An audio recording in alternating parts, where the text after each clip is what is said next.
My mind was blown. At the high school where Peter Parker went to, there were black students going. And he spoke to one of them. The guy said, how's it going today? Fine. Oh, that was enough for me. You can stop talking now. I like that idea that it wasn't like a special thing. Oh, we're going to go to a black school today. He was a part of an integrated school. And you can't imagine what that was like in the early 1960s to see. All right, so welcome again to the Comic Book Historians Podcast. Today we have a very special guest, Professor William Foster III, a historian in comics that specializes in African-American representation in comics. I'm Alex Grand with my co-host Jim Thompson. Jim. Hi, everybody. Professor Foster, thanks so much for joining us today. Oh, listen, my absolute pleasure. Thank you, gentlemen, for extending the invitation.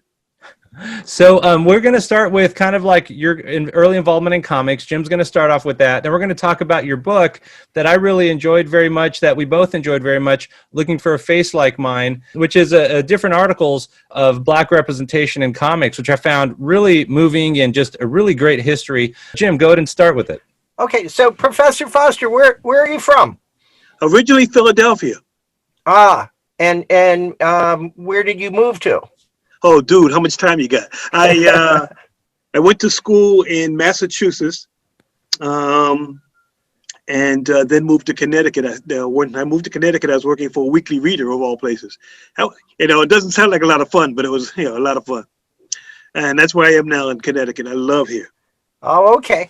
All right. So no other parts of the country, never lived in the South or anything like that?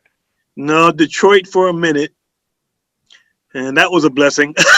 I'm sorry, that's wrong. But no, I got to tell you, I love New England, man. It really has a lure of its own. Oh, that's nice. Yeah, I'm from Virginia originally, so I'm a Southerner, but that's where my dad's from. Oh, how about that? Where in Richmond? Richmond. That's the only family story I got. Okay, no, because which side of the river makes a great difference. Doesn't it always? Isn't that true in every city? I lived in Detroit for a year, but I was in Boston for a year, and you're right. There's something about that New England vibe. I do love it too. It's multicultural. It's really interesting. I'm telling you, and it's part of that New England, that Northeastern brain trust that goes on in our country. I love that. Mm-hmm. Mm-hmm. So let's talk about your entry to comics. When did you start reading? What books or lines were you interested in? That kind of information. Oh, no problem at all. I started when I was about 11 reading comics, but I was a voracious reader. I read. You know that old insult you'd give somebody, go read an encyclopedia? That was me. I was the guy reading the encyclopedia. I couldn't get enough. And comic books were just great. I mean, they told a story vividly and in bright colors. Superman and Batman were my two favorite characters. For the comics I could afford, and I was lucky. I had a couple of buddies who were twin brothers, and their parents were a little higher financial scale, so they bought them all the new comics as soon as they came out. And I would come over, they'd let me read them. I said, hey, you guys are all right. I don't care what anybody else says about you. Now, what era of Superman and Batman are you reading? Because I don't know your age. Silver Age. I was like in the early 60s, and Kurt Swan is my favorite Superman artist. So what's the year of your birth then? 1953. Yeah, okay. That's kind of the approximate year of birth of a lot of our guests, it seems, is early 50s, yeah. It was free and cheap entertainment, and before you got to the era where everybody told us we're gonna die and go to hell if we read comics, it was a great time. Actually, it got better after people said that, because now we really wanted to read them. So you were reading Kurt Swan drawn Superman, and probably you were around during the New Look Batman around the time of the show. So Infantino's New Look. Absolutely. But the Batman annuals, where we're printing stories from the 50s before I was old enough to read them, man, I ate those up because Batman was just more dynamic. I mean, you couldn't cross the roof without having a giant toothbrush or a razor or something. It was great. I love those giant annuals on all of that. So now, did you just limit yourself to those two characters at that point, or did you step into Justice League and the Flash and all those other characters? every Superman title I pretty much read, including Lois Lane and Jimmy Olsen. World's Finest, of course, was obviously combining my two heroes, so I love that one. But my parents cleverly got me into Classics Illustrated. Ah. And then my cousins read all the Harvey comic books, Hot Stuff, Spooky, Then, of course, my sisters of the Archie. Yeah, my sisters. It wasn't me. Never me. But so I had a real wide range of comic books I was looking at. Even some Charlton comics occasionally would drop by off my way. Some old EC. My dad brought home a box of those one time. Had a real heavy mildew smell, like I cared. Oh, that's great. I just went through those, man. So which one? The horror books or the science fiction? Yep. Oh, all of them. All of them? Yeah, had a nice selection. I used to love the fact that this was something that that the critics of comic books never got. That something bad would happen to you only if you weren't a good person. If you were an evil person, or you had an evil plan, or you killed somebody for their money, or you killed somebody's husband so you could go out with their wife, it was coming for you. And that's the part us kids were looking for, Oh yeah. EC was really good about that too. That if you were cheating on your girlfriend, you were probably going to end up with your head taken off and used as a bowling ball. Yeah, or served up to somebody, with the eyeball still in it. Yeah, and don't sell tainted meat because you're going to get it. Tainted meat. That's so true. All right, so it's interesting. You haven't mentioned Marvel. Yeah, when Marvel came out, I was hooked. But before that, I was big DC fan, or a lot of different publishers. But when they brought out Spider-Man, Fantastic Four, those were two I kind of read. Doctor Strange, I loved. Oh yeah. And then as they moved into more titles, Captain America was okay. I liked him. Thor, not so much. Iron Man, okay. But Spider-Man primarily because, first of all, as history tells us, he was the first teenage superhero. If you don't count Superboy and Robin, they were sidekicks. Spider-Man was on his own right, and he had a real complex life. Now, what was your thinking about now with the EC comics? They actually dealt with race, especially in the shock suspense stories and things. But in others too, there was they actually acknowledged that there were other people. Not so much with the comics that you're talking about. It's true. That was funny. In DC Comics, as I got older and I started looking at the images over and over again, I noticed that the only time they'd have a black person in a DC Comics was when they were at the UN. And then they weren't African Americans; they were Africans. Yeah. Had the whole all the iconographic images of it. The outfit. But ironically, they used to do a bunch of public service announcements in the books. And there you could see people of color. Of course, they were in poor countries being served food or building schools and stuff like that. But that was pretty much it for the longest time. Yeah, Jack Schiff was putting out a lot of those ads in DC Comics. I did a piece on those at the Popular Culture Association and National Convention, and I just had the time of my life because I had all these examples. And people who had never seen them didn't know pretty much what I was talking about, but they had some good advice, be a good citizen, be open to other cultures. That was good, but that was the only time you saw it. In fact, I read a Superboy comic where Superboy goes to Africa and every stereotype's in play, but in the first 2 pages of the book, they have this, this ad talking about we're all brothers. So I said, I see that right now, the brothers thing.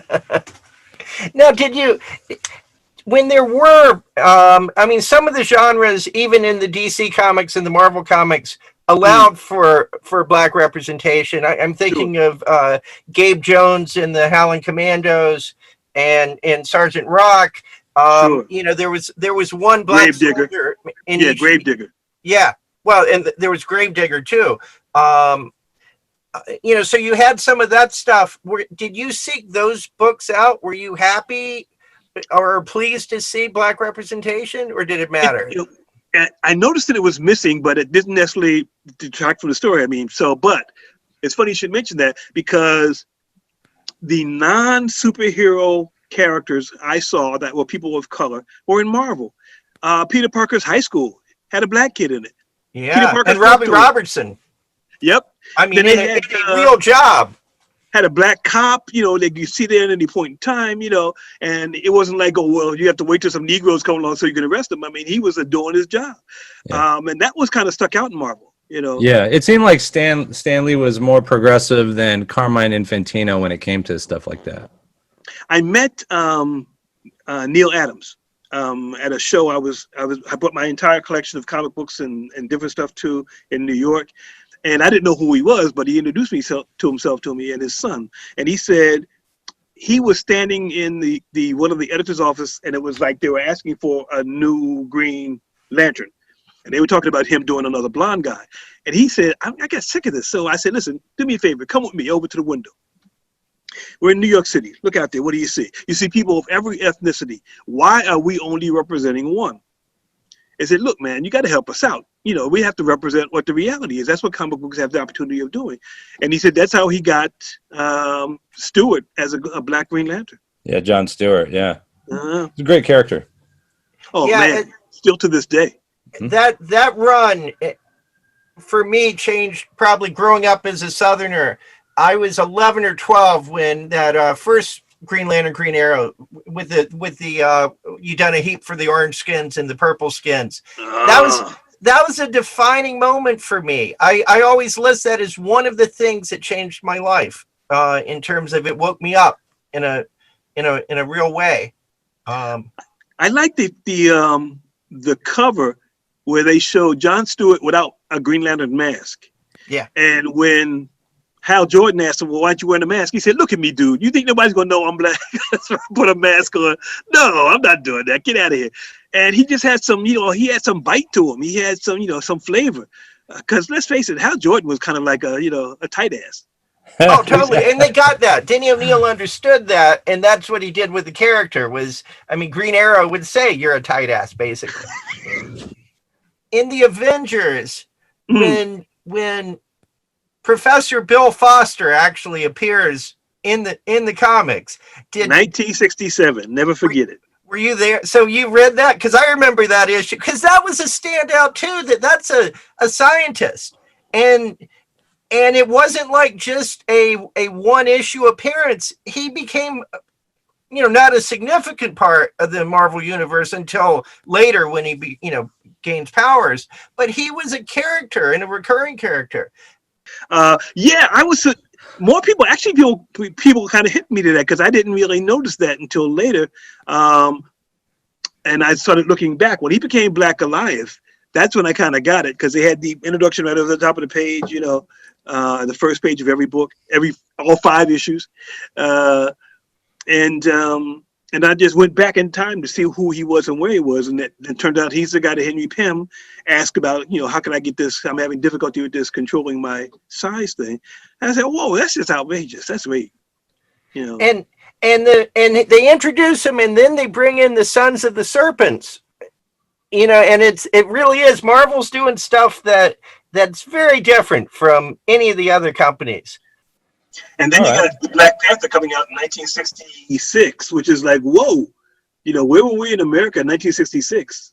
Now, were you reading that in real time, or is that something you discovered after? They introduced them in the Fantastic Four. How was I not going to read them? It was great. All right. So that must have been really something. And it was funny is that even then, there were people who had never picked up a comic book were absolutely convinced that Stan Lee was naming them after the Black Panthers political party. It's close if you look at the timelines for both, but no, there was no way that was a crossover, No. Yeah, I think technically time-wise, he may have done that 3 months before the political group. So I think it was almost like a coincidence because there's a delay in printing by the time it got out anyway. But I think there was a reference to the party in a newspaper or magazine that may predate it. I've argued with Arlen Schumer about this before, and that was fun. But it's funny. Is that how can I include you guys in the group, the Geek Boys? They don't like coincidences. They don't. Yeah. you know, so that's okay. But no, I don't think so. But it was like amazing when he took the Fantastic Four to Wakanda and they're super scientific and the spear is not a spear, it's a ray gun, you know, and they have rituals and a fine tradition, and it was just like, what a time, you know. They couldn't have timed it better. Yeah. So back to your history, just because we could get lost in the comics, and we're going to for the next hour or so. But let's talk about, so educationally speaking. So you're reading comics. Do you put it aside and move on to science fiction or some other thing, or do you stay in comics and continue reading that? And what happens in terms of do you decide you want to be a professor? Do you decide you want to write? Did you ever want to work in comics? Tell us about that next stage now that you're like a little bit older. Oh, no problem. I was a voracious reader, like I said, and science fiction was a major genre. I mean, I went through my school's library like a wildfire. Heinlein was one of my favorite. North, Norton, Samuel Delaney. I read all of those guys. I loved their work.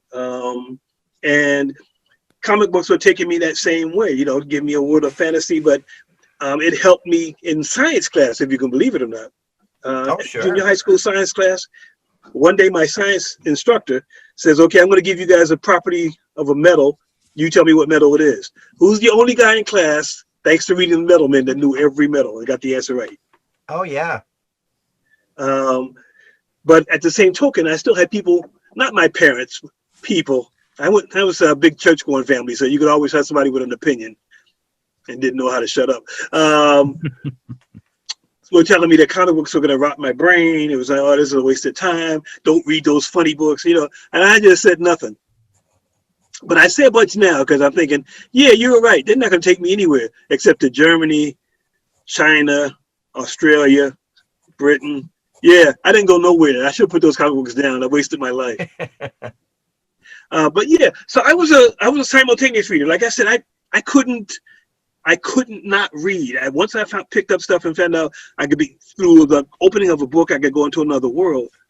That was it for me. You know, I even tried reading novels from other eras, and novels not necessarily written for boys. I was a big Nancy Drew fan. See if I can figure out the mystery before anybody else in the room. Nice. Then I come to find out the books I was reading was like, what? They were 20 years old, you know, and they're still producing Nancy Drew. Were there any genres that you just thought, you know, I just can't handle this because it's just too damn white? There's no reference to my. I'm thinking of fantasy, especially. I mean, Tolkien is awfully white, you know, and all of that, and I love it. But there is no space. Whereas with science fiction, even if it's by metaphor, it slips in all the time, and I don't think it does in fantasy nearly as much. No, it didn't. It's interesting. My awareness of people who looked like me in books was kind of like, it was kind of dulled for a long time. I think maybe towards my last part. Oh, I know what, actually. You asked me what genres I read. This is about the time, late 60s, early 70s, when Zap Comics came out. Yeah. And they didn't care who you were. Everybody gets made fun of. Drugs, sex, and rock and roll. And I got to tell you, I just said, whoa. And I read a book that featured Richard Grasshopper Green. And I said, this guy must be black because he's just too damn funny. Yeah. A lot of people were afraid to talk about race, and he talked about it up front, you know. So when you're reading, and you'd see these images from people like Robert Crumb, you were good with that. I know some people who, like, if you said good morning, they would say, what do you mean by that? That wasn't me. The idea is I had a sense that he understood. He ironically grew up in Philadelphia, so, you know, or just outside. And I'm looking at somebody, and I just get a sense if somebody's trying to be hurtful in what they're saying or not. And I never felt like that. He was being funny. And I could stop laughing until I stopped choking. Then I could, you know, like, oh, yeah, that's offensive. No, it wasn't, you know. But I've met some people who just like, everything's offensive. Then I can't help you because that's not how I roll. And that's something you mentioned in the book is that, because there's some of the younger people that, look at him as a bad person. You analyzed him in your book as saying, well, he offended everybody equally, and that it was because of that that you appreciated kind of where he was coming from in that sense, and that you feel that you don't feel like he should be canceled in some way over the stuff he's done. Is that right? Yeah, I think that's a bit much. I think that we had people who were censoring comic books. We had people who were having comic book burnings. God, that was an awful image. What country did that take us back to? Yeah. And I didn't feel that was necessary at all. You don't like, and there were all kinds of comic books. There were religious comic books, and I read those because I came from a very religious family. I loved the books that were written about the lives of Jesus or the great prophets. So I had a full-rounded education in terms of things that I could reach for. It wasn't like comic books were evil and death, besides the fact that the comic books of the 60s and 50s were kind of mild. The idea is that you never really saw anybody kill anybody unless it was an imaginary story. Right. Lex Luthor was a bad guy, but he only killed Superman in an imaginary story. Nowadays, who knows what could happen? Right. That's when the comic book code was in place. But no, I never came after guys.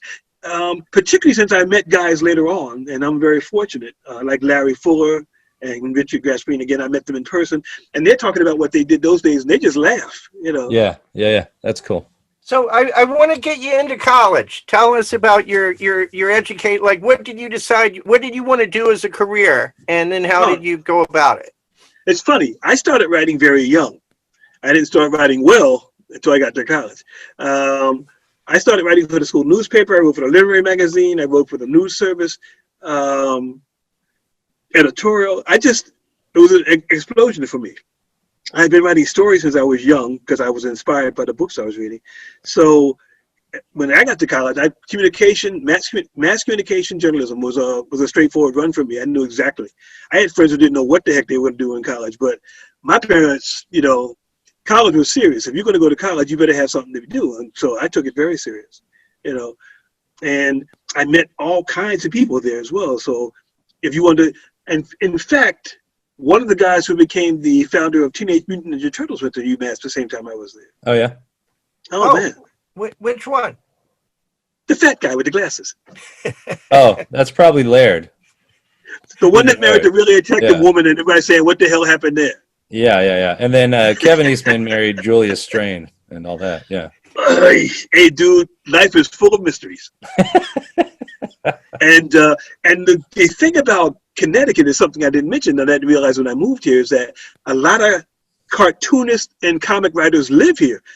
Once they made it big, out of New York they came, right up the road to Connecticut, and just took the commuter train down there. So that worked out really well for me to meeting people. When did you do something related to comics on a professional level? Oh, interesting. I think I must have started writing about them in college because I had this interest. I just didn't have. Okay, I got to tell you a story you've heard more than one time. My parents threw my comic books out after I moved out. Oh, yeah. I've forgiven them now, thanks to the therapy. But I had to start my collection all over again. So I'm starting in a brand new era, And I had, please don't get me started on what I had. I'll just tell you where I went from there, because that'll be a long story by itself. But no, I just, I started reading everything again. And like you said, there was a new flavor in comics for, DC was trying to get with it. Marvel was just going, they had women superheroes, and now you're talking the 1970s, right? Absolutely, bro. Yeah. So I graduated in 75. So was that good or grimacing when you would read I Am Curious Black, or you would see Little Harlem in Metropolis, or Little Africa in Metropolis? I'm sorry. It was just funny, bro. Come on, Little Africa. Give me a freaking break. Okay. Lois Lane turns black for 24 hours. And I should do it. 24 hours is long enough. And how fortunate for her. Her boyfriend, who happens to be Superman, can change her from white to black. And the interesting thing was that wasn't the only place that story was taking place. I have a copy of a True Confessions magazine from that same era. And on the front, they have a white woman, blonde hair, blue eyes, attractive. And she says, I turned black. And there's another picture where, who would be fooled that you were a black person? They just darkened her skin and put a wig on her head. I said, you know what? That's just funny, you know. And it's just like trading on stereotypes of black people. Of course, they've been speaking very stereotypical language, and they wouldn't talk to her. They didn't talk to Lois Lane. But once they think she's black, and so everything is cool. So that just makes you ignorant, you know. But I also appreciate because we go through stages. We go through tokenism. We go patriotism. You know, we try different images, and the freedom to try that, I think, is where we should be. Anybody. Just look at what they did for women. I mean, women were, how many years? Sue Storm, when she first started, she was like just cute and posing and you know, and let's face it, kind of dumb. As time goes on, she's become like the leader more than one time. You know. Oh yeah, but those early days, the Thing would take her over his knee and spank her. You know, I mean, they're right. They're horrible. Well, yeah, I mean, I think because Stan and Jack were kind of doing romance comic stuff in that Fantastic Four. And also they. That reminded me of, Marvel Girl, when she first, you know, joined the X-Men, it was the same thing. And somebody just made me realize that in one of his thought balloons, Professor Xavier saying he's in love with her. I remember that. Yeah, yeah, that's creepy. That confused me many years later. I was like, "What? Creepy," and not just a little bit. Whoa, Professor! Whoa. Now Marvel's got like a bunch of those creepy things, whether it's Clea sleeping with Ben Franklin or it's the Miss Marvel thought rape. Yeah, that's kind of the freedom. They had a little more freedom to do whatever. Yeah. When you first introduce the characters, you know, you're trying to figure out what's going to work out, you know. But yeah, no, I had a kind of a clear sense of what's important and what's not, because I was working on those same issues. That someone doesn't look like me, does that mean that they deserve to be treated less than me? Well, I have been treated less than, and I didn't like it. So I'm not going to do the same thing as somebody else. I got to do better. Yeah. And when the comic book showed that was great. So, and then I'm going to turn it over to Alex, but at some point, did you decide, you know, nobody's written about African-American comic characters in the way that they should, because we interviewed Trina Robbins a couple of times, and big fan of hers. And Trina said nobody was writing about the subject, and so it wasn't that she set out to be a writer, but she said nobody else was doing it, so I had to. Did you feel that way? Yeah, I had to kind of bring attention to it because no one else was.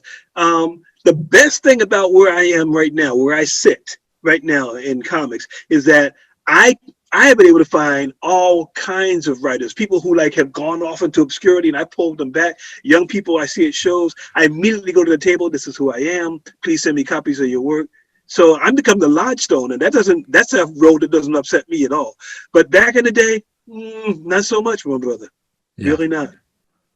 I had an epiphany of, wow, there's a whole nother side to comic history. I had that with Trina's Women in Comics book, but I had that same with yours on Looking for a Face Like Mine. No one else was looking at it in that way. And what I want to do for the audience and us to talk about it, and this is your area of specialty, you've run museum exhibits on this, you've been in a couple of documentaries, Superheroes: A Never-Ending Battle, and then comic book Superheroes en Masse, both nationally aired.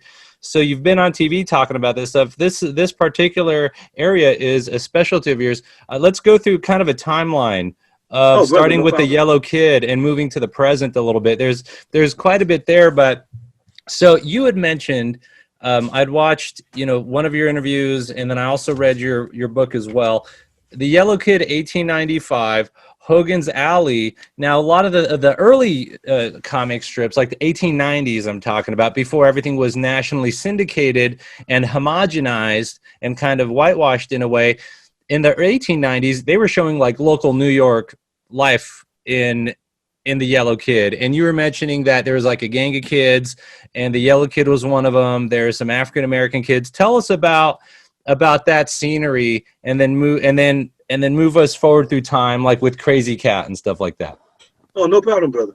Krazy Kat, how much time you got? The Yellow Kid, basically, if you look at the neighborhood photographs, it's like, and you can't tell somebody's Irish by looking at him unless he's got one of those little white pipes in his mouth, Mm-hmm. But then, or the Jewish kid has a yarmulke, and the black kid's obviously a little more obvious when you can tell. Sometimes you couldn't even tell if the girls were girls because they would be wearing pants like the boys. But it was sort of like the our gang kind of theory. The idea is that these are just kids, and they're coming from different places, and they're speaking differently, but they're getting along. Now the adults can't do it, but the kids can do it. In fact, our gang did that many times as a theme. It's kind of an American theme. And you're right, because in the city. And I used to kid with my students in my communication class about that, is that if you're living next door to somebody, you live in an apartment next to somebody, you know exactly what's going on there. When there's a funeral, there's a wedding, there was an argument, the walls were paper thin. And either you've understood that everybody was the same. Oh, those blah, blah, blah, they always fight. Dad, you were doing the same thing last night. So you get a chance to have a sense of how our experiences are pretty much the same. We're going through the same thing. Nobody was really rich, but then nobody was really poor.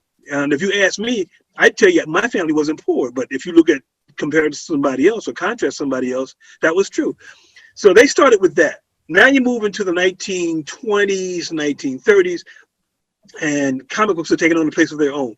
I think I mentioned that when everybody was in bootlegging and making all kinds of illegal money, and didn't have any place to show it when the IRS came by. Suddenly, comics became a place where they could hide those profits. Okay. No one says that about DC. No one says about that's kind of what took place. That suddenly they had all this cash. In fact, can you guys see this? I don't know. Yeah, Best Comics. Yeah. Yeah. Okay. Oh yeah, I know that character. Yes. The Red Mask. The Red First Mask. black hero in a comic book. Yes. A year before. All Negro comics came out. Yes. No one knows who wrote it. No one knows who drew it. And when the people found out that he was the black superhero, they tried to put out another one where he turned white. And that just off the face of the earth. Yeah, I noticed that the coloring was inconsistent after a couple issues. I'm like, what is this? Now, George Herriman, there is some discussion in his lineage that he had some African-American heritage. And he did stuff also besides Krazy Kat, like before Krazy Kat kind of became his thing. But there was one, I think it was called Musical Moe's or something like that, where Little Moe's. Yeah, and it was about a black character that was trying to pass himself as white in a white society, and there were some physical bloopers that happened. Do you feel he was expressing something? And what's your take on that form of comedy back then? Well, here's an interesting thing. Herriman came out of Louisiana. I think they probably were near New Orleans. And of all the places in this country, that's places where race mixing was taking place on a regular level. But if you weren't white, it didn't matter what you were. So when people say, well, he was trying to act like he wasn't black, he supposedly kept his hair cut short and he always wore a hat. But then you have people who say, well, you're crazy. He took it off whenever he felt like it. He wasn't a dark-skinned guy. But it talks about the kind of, what's the word I want?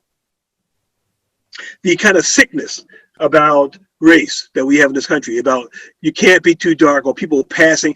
I have to explain to my students what passing is. They have no idea. Now, they've seen it, but they didn't know it was called that. Okay, I had to explain to them what the paper bag test was. They didn't know what that was either. And Louisiana, believe me, that went on all the time. Some of my favorite novels are about what those days used to be, be like. I loved Krazy Kat. Of course, my introduction to it was when I was a young kid, the animated Krazy Kat that was made by the same people who made Popeye. So I just, you move from one to the other. But no, I don't feel anything like, like any kind of skullduggery was going on that he was trying to hide who he was. And I think his kids said the same thing, and the South, well, I don't even want to put on the South. In America, if you're having kids and suddenly one of the kids is real dark, now it's a couple of things that could have happened. But what do people think of the first thing? They think of the worst possible scenario, and men never got blamed, women always got blamed. And that's kind of like the legacy of slavery and racism, and as well as, against women. So I think it's just kind of people who just got kind of caught up with that. I don't know if anybody ever took it seriously, and I don't know if he ever lost any jobs. He was just too damn good. Did you know when you first heard his name, when you first saw pages of Krazy Kat, did you know at that time that he was black or mixed race, or was that No. something you found out later? I said something that people were discussing later. Like I said, I go to the Popular Culture Association conferences, and there was always somebody doing an extreme, long, and not necessarily interesting paper on that as the major theme. And I'm like, and I guess that's an interesting point, but in the end, I had to make the same decision I made about Superman and Batman. Loved their books. Just noticed that there were no black people there. That doesn't mean that I didn't love their books. Right. That's cool. Once you found out, did you read Krazy Kat, the characters as black? No, but I did read to see if maybe I'd missed something, because I allowed for that possibility that maybe something was being said or something he was saying some message. But no, I didn't. And I've read some stuff where the subtext was a lot less, subtle. And I said, whoa, somebody here has a problem. One of my students wrote a book. He wrote his own comic book. And the title of the book is called Wigger, effectively white nigger. Yeah. And I thought it was brilliant, because first of all, nobody around him would even say that word because they're so afraid of being, brushed with a tar brush. But he was a good writer. He told the story very well. He said he gets tired of being the white guy all surrounded by black guys, but he thinks they're really cool. So the only people to complain, he said, were white people or black people who didn't know him. His buddies would just look at him and laugh. They didn't, So the idea is that how we get along, which is that ultimate message about what we read and what we promote, it's got to be the most important thing a story is telling us. Now, nowadays, you can be as nihilistic as you want to be in the telling of a comic book story or a graphic novel story. But I was raised in the age where if we're not saying something that's going to promote us, then what are we doing? I understand that apocalyptic, is interesting reading, but in the end, maybe there ought to be some stories that kind of balance that off. Okay, yeah. And that's what I'm looking for, is a balance. Yeah, I like you have a positive attitude about a lot of this stuff. But I'm curious on one thing though, and go back to Alex. But in terms of, you look at Krazy Kat and you look at Little Nemo, and they're both the two masterworks of that era, let's say, and do you hit a point where you say, I like Little Nemo, but it's hard to get past the racist aspect of it, the African kid that's along with it, that's got the bone in the nose, or certainly looks like that. And in the 90s cartoon, they replaced him with a squirrel or something like that. Squirrels are good. It's funny. It's interesting. I think one of the reasons I read a bunch of old cartoon strips is because I was interested in what lifestyle was like back in that period of time. My parents talked about it. My grandparents talked about it. I didn't know anything about it. But the race thing, yeah, you kind of notice that. Who are the major characters? And when you show a black character, what do you show them as? You show them as speaking slow and pidgin English and, not being clever, But then I did a piece for Hogan's Alley magazine where I talked about Henry, the kid who never talked, never had a mouth, never had conversation balloon. And in a surprising number of his strips, he's got black friends, or black kids in the neighborhood. In fact, he even one place where he sees a black man with 4 kids going into the ice cream parlor. Henry stops next door to the shoe shine parlor, comes back out. He's a black kid. He used shoe polish orders because he wanted free ice cream. Oh, now, see, that's interesting. Yeah. So now here's one that I don't know if anybody ever mentioned. Little Lulu, when she was appearing in ads in Saturday Evening Post, a lot of anti-black in Little Lulu. Never got into, only once or twice in her animated cartoons did you get a chance to see it. But I was stunned by that. Saturday Evening Post. Whoa. Yeah. What the heck? So let's talk a little bit about Jackie Ormes. 1937, going to 1940, and then there's a later run, the Torchy Brown strip. So that's just kind of amazing that we have a female African-American cartoonist doing in newspaper comic strips, and they were syndicated Is it mainly by black newspapers? Is that what was going Yeah, on? And that's exactly right. And how amazing is it that she was doing this in 1937? I'm telling you, it was an interesting period of time, and she was like very prolific in that, and how she portrayed the character, an environmentalist, a nurse, went back down south, and came back, and I can tell you for my family, when they left the south, there was nothing gonna get them back, but she had an appreciation. There was a call and a calling, and that's what she did. So she was a character much to be admired. And then Jackie Ormes as a female cartoonist. You're right, dude. That was just like amazing. Yeah, she just had the artistic storytelling drive, which is amazing that happened.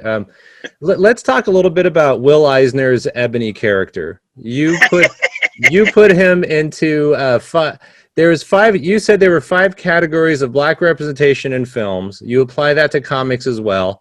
Mm-hmm. Ebony represents one of these 5 categories that you had laid out in your book. Sure.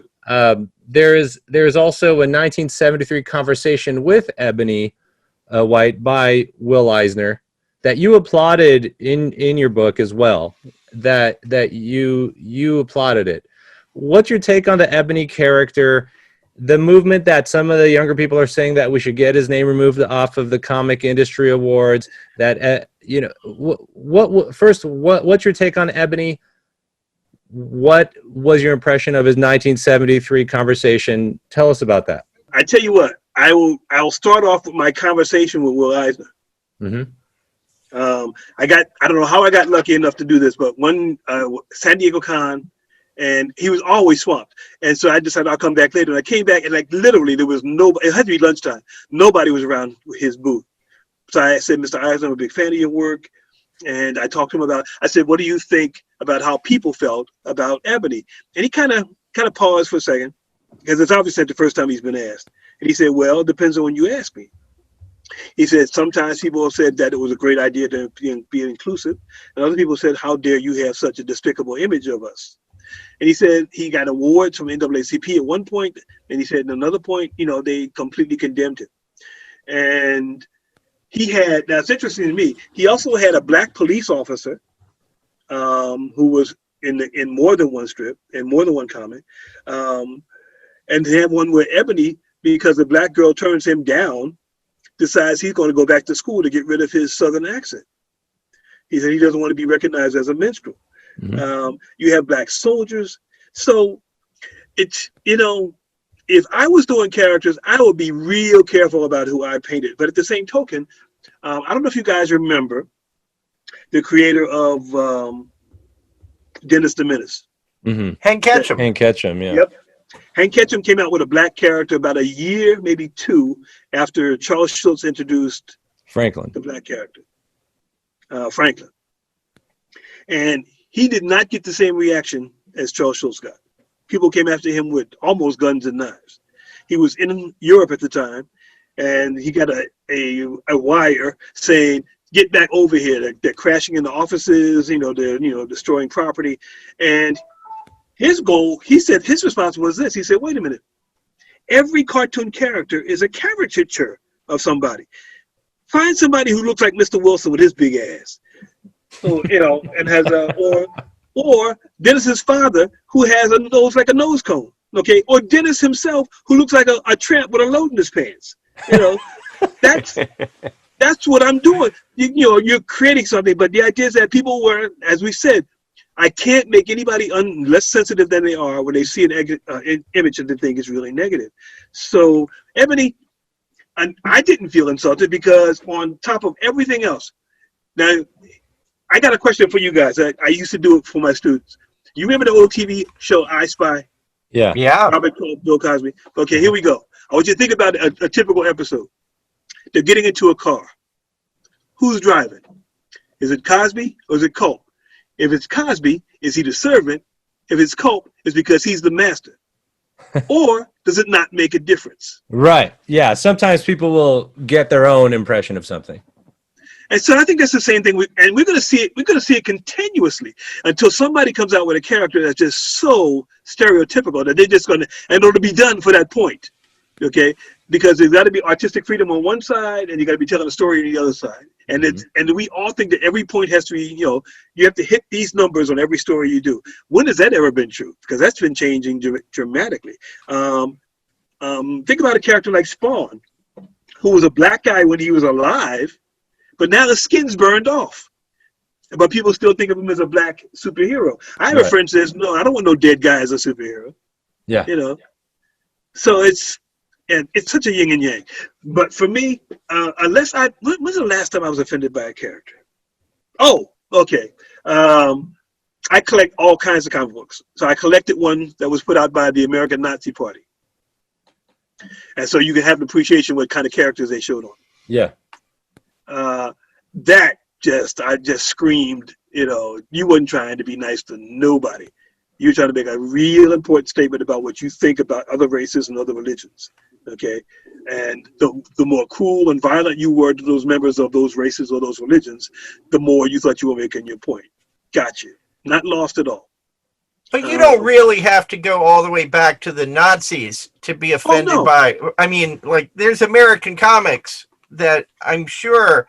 God, yeah. But they never had an important role.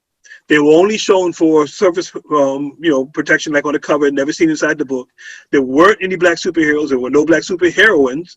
And so the absence and then the people who did appear, were they something to be admired? Nope, not for the longest time. Yeah, I noticed you have kind of two perspectives kind of happening at the same time.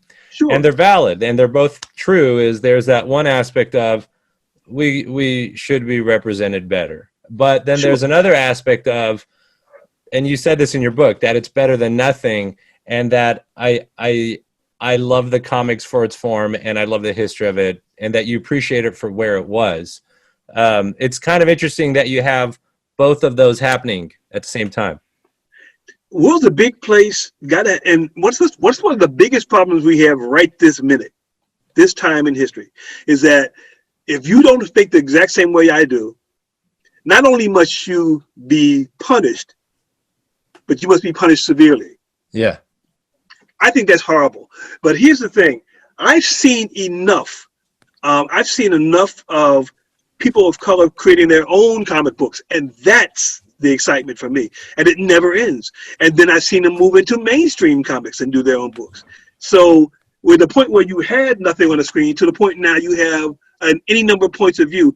And that's the only way it can be. No one black person can represent the entire race. No one woman can represent the entire gender. And yet somebody will always say, well, we got one. No, that's called tokenism, and that's not a good idea. Yeah, right.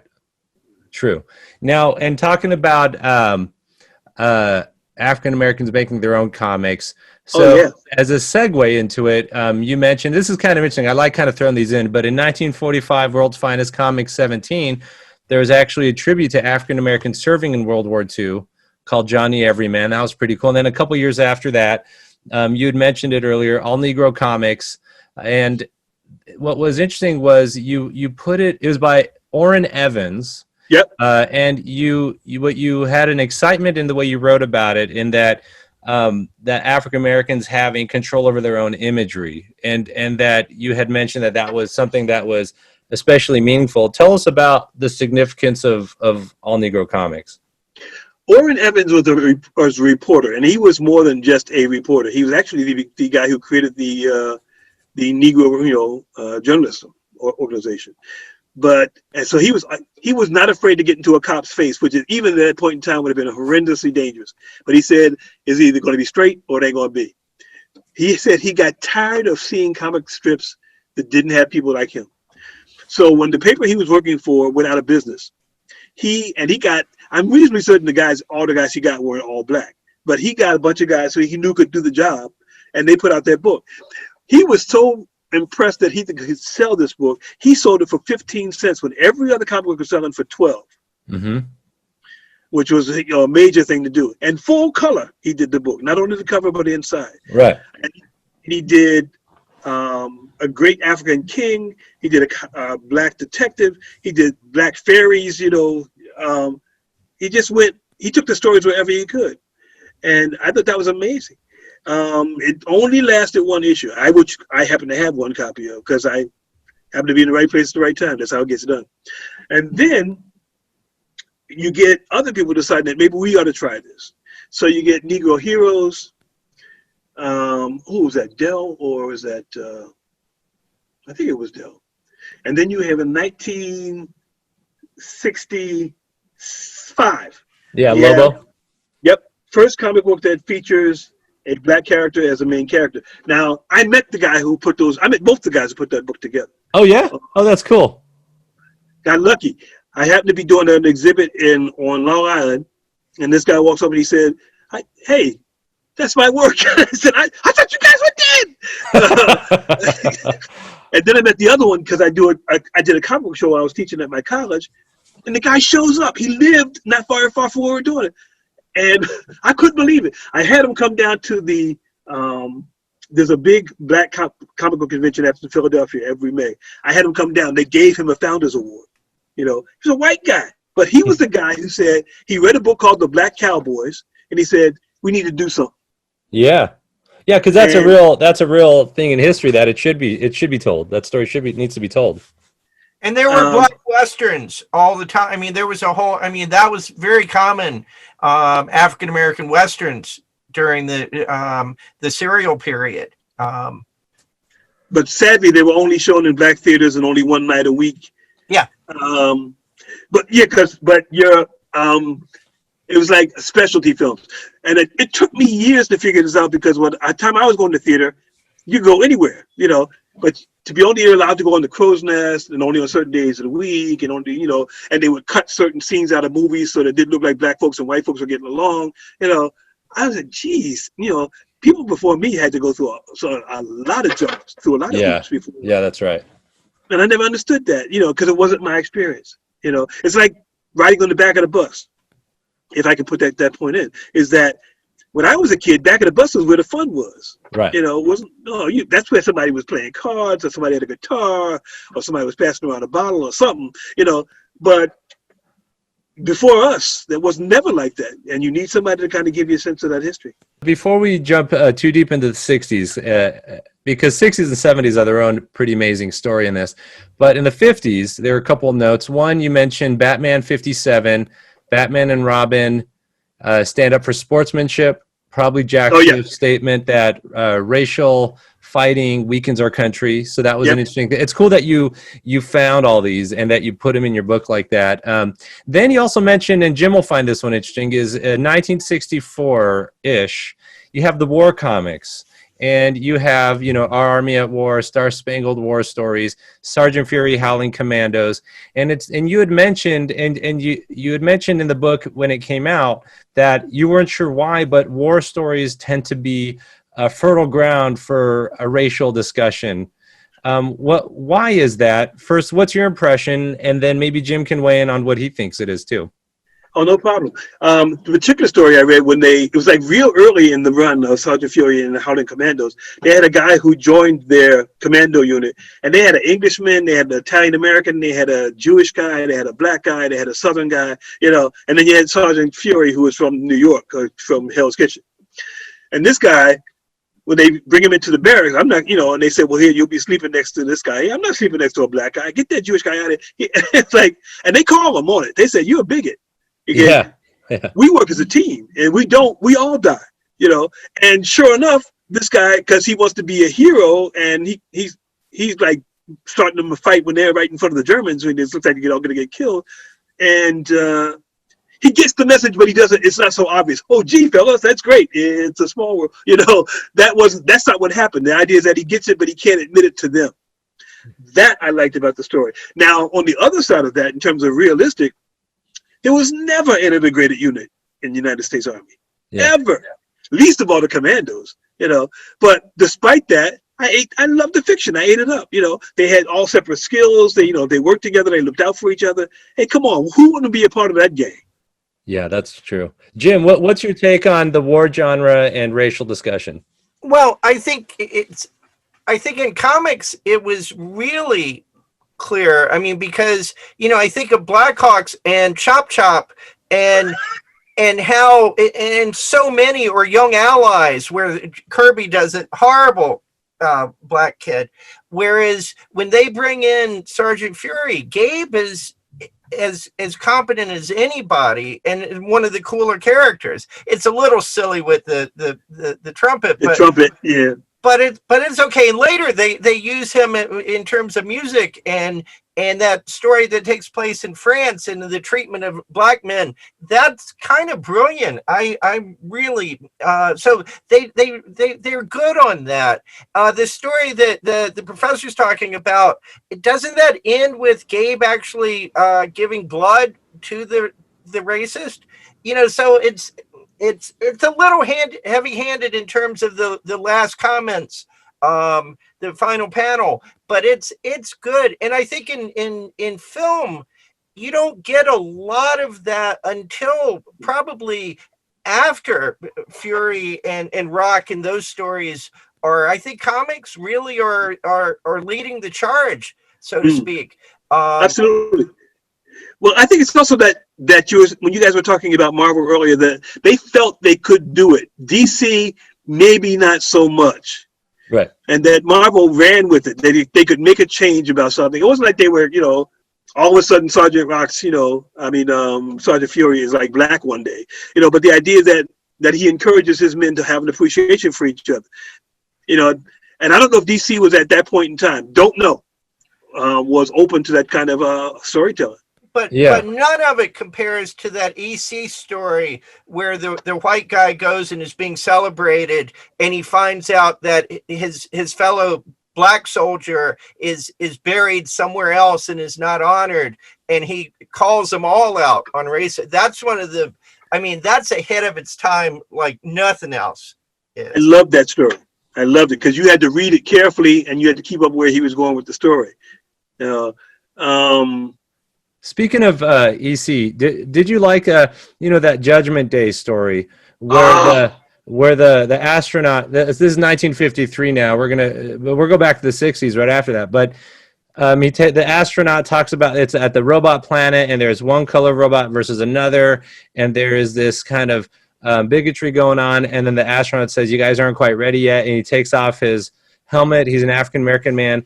And then there was some weird thing with Bill Gaines and the comics code saying, well, you can't have sweaty beads on an African-American's head. It's too sexual. And they gave him all this. God. They gave him all this hell, and they wouldn't distribute the comic over it.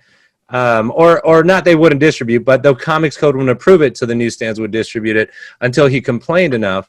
But what's your take on that story? And is that still a powerful story? That reminded me, or maybe it was probably, I couldn't tell who inspired each, but I'm guessing that they later inspired the Twilight Zone for the same thing, where Rod Serling told stories about, racial inequity all the damn time, and must have made the census crazy. But yeah, the idea that, it's like you don't want to tell the story, but you got to tell the story. Mm-hmm. No one says well, we're not prejudiced, but we're not talking about it. Then you're prejudiced. Shut up. Okay, and that they just couldn't get it. So I love that story, and it's like it's surprising to me how well known that story has become. Yeah. I had a friend. I just sent a copy of the comments page in the next issue where people wrote letters about what they thought of the story, and it was interesting. That was kind of an even mix in terms of what people thought they liked and what they didn't like. And one guy says, well, if you like niggas so much, why don't you go live with them? Oh, how did you find a pen? And somebody else said, thank you for telling the story like you told it. So it's, they took the chance. If they hadn't, now nobody would have said anything, but I think the world would have been poorer for not having heard it. Yeah, that's right. Since you brought up the Twilight Zone, can we just for a second go off and talk about The Big Tall Wish? Do you know that one? I believe I do. It's the boxer that becomes was it Ivan Dixon? Yeah, with the little boy and dreaming and things. That's just an example of what Serling was doing, but it's just amazing. And and it's just so sad that the number of ways of the story, his hand or his feel for the story, it took years for somebody to come back to give it that same feel, because the one they did back in the 80s was like not good. No, there were a couple of good episodes, and I there's a few I really like, but no, it's not the same thing. But neither was the Peel one that was on CBS. It's hard to put that back, and I'm as big a Twilight Zone fan as you probably are. In fact, my son is named Willoughby. So you can't you can't get more than that. No, you cannot, my brother. So as far as the 60s, we talked about Robert Crumb. We talked about Franklin and Peanuts. So now we're going to enter the 70s. And this is interesting, because the 70s, there's like maybe a lot of the movements of the 60s started to manifest. There's a delay, right? And then suddenly it starts showing up in pop culture more. And the 70s has also, it's like an explosion almost. Absolutely. Where you have, you mentioned Inner City Romance by Guy Caldwell, Super Soul Comics, 1972, Richard Grass Green. Absolutely. Don McGregor's Jungle Action series with Black Panther, Luke Cage. So tell us about this movement. Tell us about, as you were reading these in real time, what did you feel was going on? Oh man, it was easy. That the counterculture was taking over, and let's get on the real. People like when you see a major trend coming or major wave coming through, it's making money, and you want to make money too. So you try the trends out, that are making. That's when you start seeing a lot more women manifest themselves in the comic book world, and not just as superheroes, but as policemen or police chiefs in some cases, or head of government agencies, politicians, and it's easy for them. Now we have a template. Now we can do something here. Okay. Now the first ones were, like we said, they're kind of like they're kind of in humor, and I got to go to the Senate and pass a bill, but first I had to get my nail fixed. So. But I'm remembering plainly the number of stories I read where they would I had friends tell me, they told them, they don't care how many degrees you had, every woman here starts in the typing pool. Or you're not going to be able to get this. Why should I hire you when you'll just get pregnant and go get married somewhere? I got to train somebody else, right to their faces, with no shame whatsoever. And I'm saying, that's horrible. Because I'm coming into the age where women are trying to get a fair shake, and fair shake is for everybody. So the 70s is that. It's like the language changes. Oh, ask anybody about Luke Cage, and ask the last time you heard a black guy say "Sweet Christmas." Well,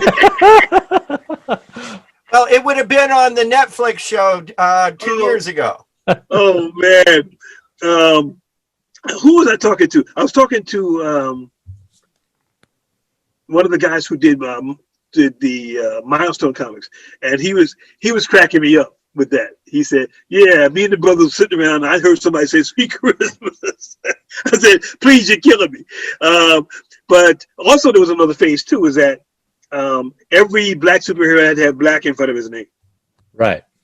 Yeah.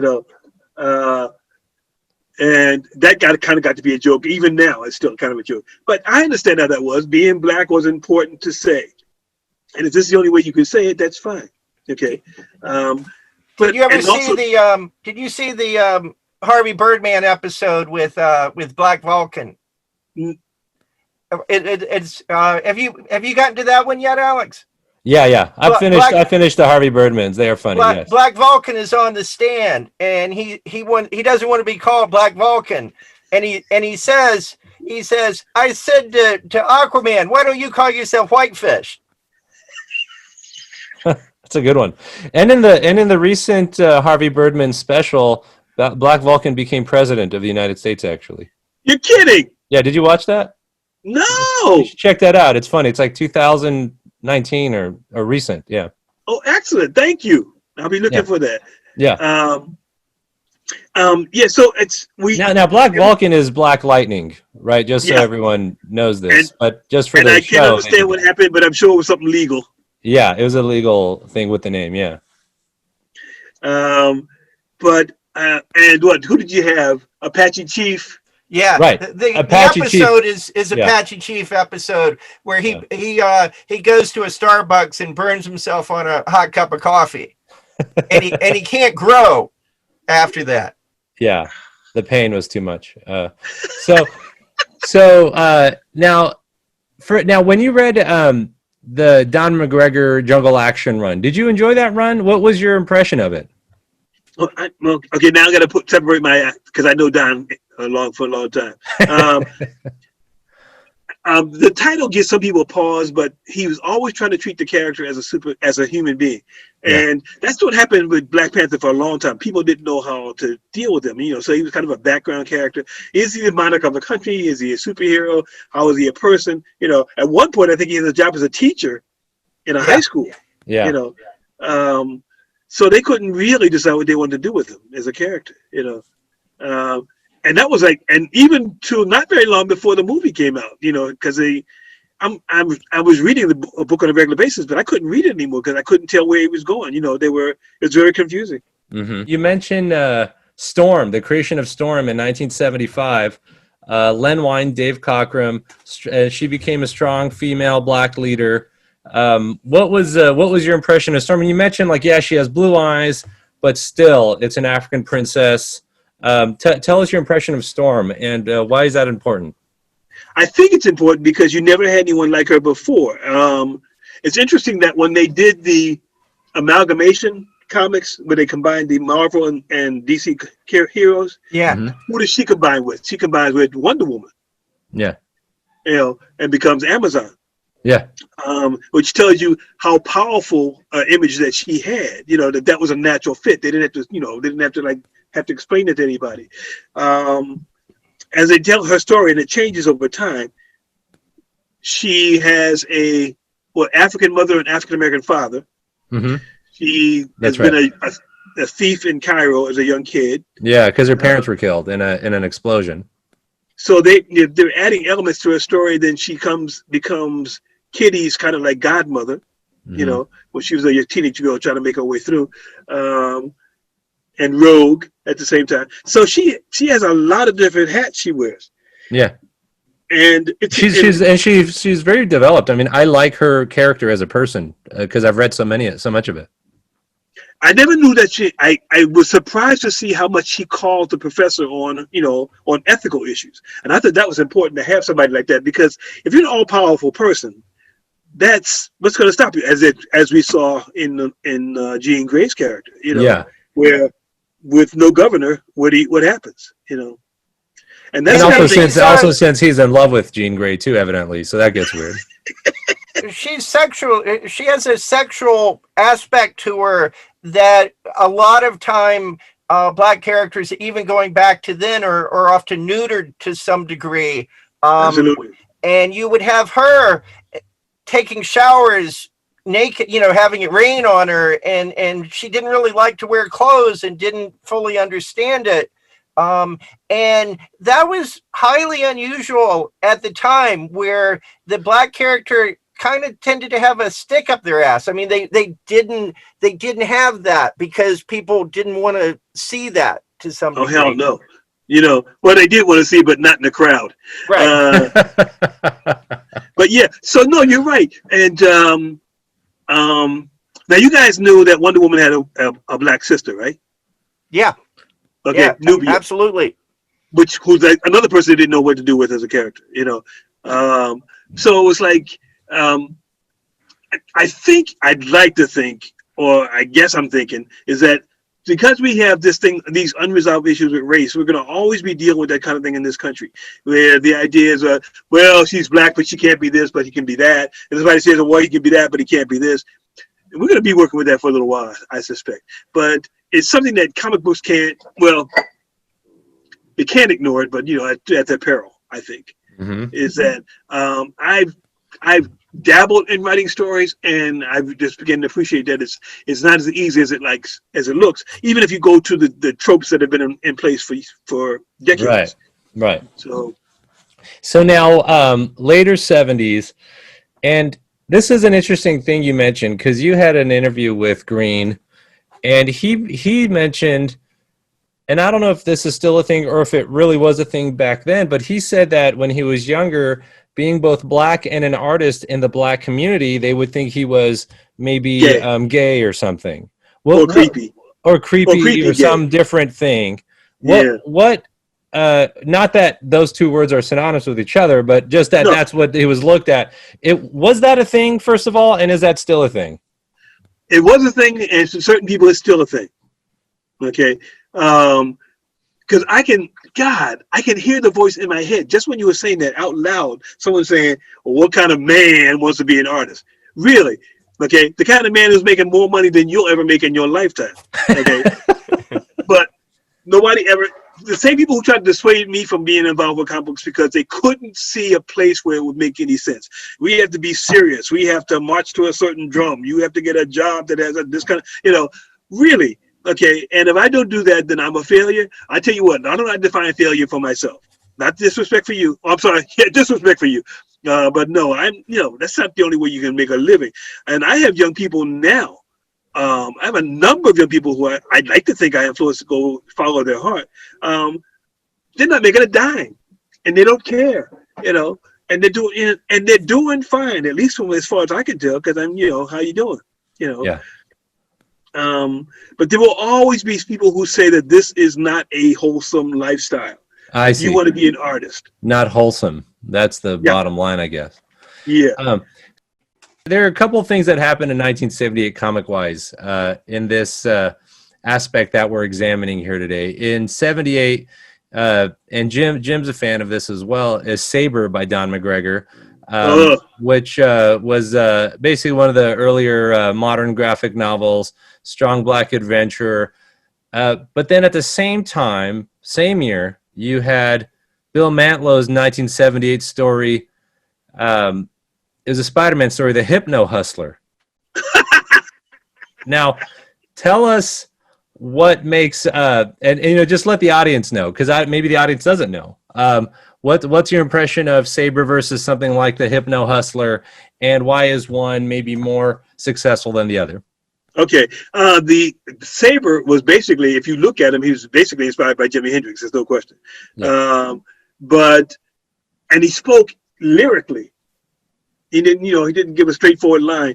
And it's obviously post-apocalyptic wherever the hell it is. I don't think it's Earth. Yeah. And he uses his instinct, his natural ability, which we've always thought that was like a kind of a 60s thing. We don't always have to, he has a gun, but it's not the first thing he reaches for. He knows how to use a sword. The people who are after him, there's no question that they have a hierarchy that they respect more than they respect anything else. And they think of him as an animal. So he's like an outsider, but he's an outsider that you admire because he's moving as natural as he can. Hypno Hustler, help me, Jim. Voted the worst superhero, so was the worst supervillain in all of Marvel history. I don't know who voted that, but my vote would have counted on that too. Once again, somebody trying to take advantage of a trend, the disco era. Yeah. And he's introduced in the Spider-Man comic, and literally the outfit he's wearing, only somebody who, like, you had no money and you found some pieces somewhere put on would be him. Okay?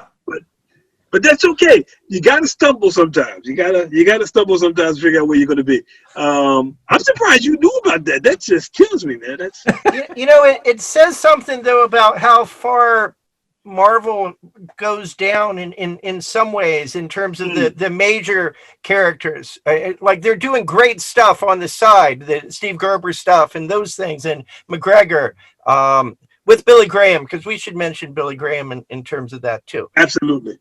But besides that, what's actually going on with the Spider-Man books and with the Fantastic Four and after Kirby leaves, they go down pretty bad, because if you go to earlier Spider-Man, and I just want to say the Prowler, that is a character that's treated with Hobie Brown. That character is treated with respect. Oh yeah. I like that character. Yeah. It's a great Spider-Man, complicated character.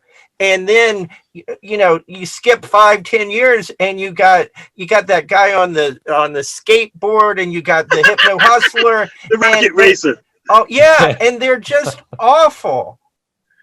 And it's like they're really fishing hard to find somebody who's kind of crazy character. Who's the guy in the giant wheel of death? Yeah, the big wheel guy. He teams up. The name alone should have been enough to warn everybody. The big wheel guy. They're terrible. Now, I wanted to mention Bertram Fitzgerald, his Golden Legacy series, his Fast Willie Jackson, 1976, with the Archie type art by Gus Lemoyne. And you actually chatted with him as well. Man, I got very lucky. Yeah. So tell us what was he trying to do with Fast Willie Jackson, and what it didn't go for a long time. Tell us what led to its no longer ceasing the publication of that comic. No problem. He started Golden Legacy because the same reason that Brother Evan started All Negro Comics. He said he got tired of not seeing black people in comics, so he wanted to dedicate an entire series to that. And he said he was told by both black people and white people it will never sell. Okay, no one would sell him a subscription list, so he couldn't sell at newsstands where comic books were sold. But he got clever and he got inventive. He went to grocery stores and got advertising from different grocers, like Pepsi and Coke, and sold them there. And he started doing very well. He also went to the Urban League and got support. And those books are amazing. Oh, by the way, it's important to say, so unfortunately, he's no longer with us. He passed last year. Right. Touched my heart, because he was like, because he had a guy, he had to go to find his own printer, and the guy was stealing his design and selling them off the books. He said that he'd take the guy to court. While he was in the courtroom, he had a heart attack. Oh wow! Okay. Went to the hospital, came back out, and still won the case. So what he was looking for was in Fast Willie Jackson was a book that he could kind of trace to see, because he wanted something for young people. They said, how can I tell if they're reading this? So they used a contest in the letter to the editor page that said, if you can come up with a good ending for this story, we will use your story. And he said they got an amazing amount of books coming, of letters coming back to them. He said that it was an important thing for him to try out. And it was so different from Golden Legacy. I mean, particularly since you guys said the Archie artists, which everybody recognized, Yeah. I don't know how, but and those are becoming increasingly hard to find now, sadly. Yeah, I managed to find one issue on eBay, the only affordable one I could find. Yes. I tell you what, talk to me. I'll hook you up later. I know a guy. So now in the 80s, there's a few things. You mentioned like Daddy Cool in 1984. Oh, yeah. But it seems like it's not as much as the 70s and the 90s. It's almost like there's less of this in some way. I think it had to do with the economic conditions of the country at that time, and also the political feeling for what was happening too, because the Reagan years, it was interesting. Daddy Cool was deep, that it was printed by the same people who did Player magazine, which was, how shall we say, adult entertainment. Yeah. Oh, okay, cool. Mm-hmm. And I've heard of that. It was a larger size. It was a large size format, and they reduced it later on into a paperback size. But the person who reduced it wasn't paying attention. The page count was all off. Oh, okay. It was like reading a Japanese, novel at a train station. So, but it was an amazing story, and for people who had never read Daddy Cool, because he wrote a lot of novels. Yeah. And he was very popular. If you can gauge the popularity of somebody who's writing like pretty much for the underground. Okay. But it was an amazing book, and I got my copy years ago because I saw it someplace. And I said, I got a little better. I picked it up, and it wasn't back in print for like 20 years. Yeah, that's cool. So if you see one of those little paperback copies, let it go. Trust me, you could do better. But the 90s is a really interesting time.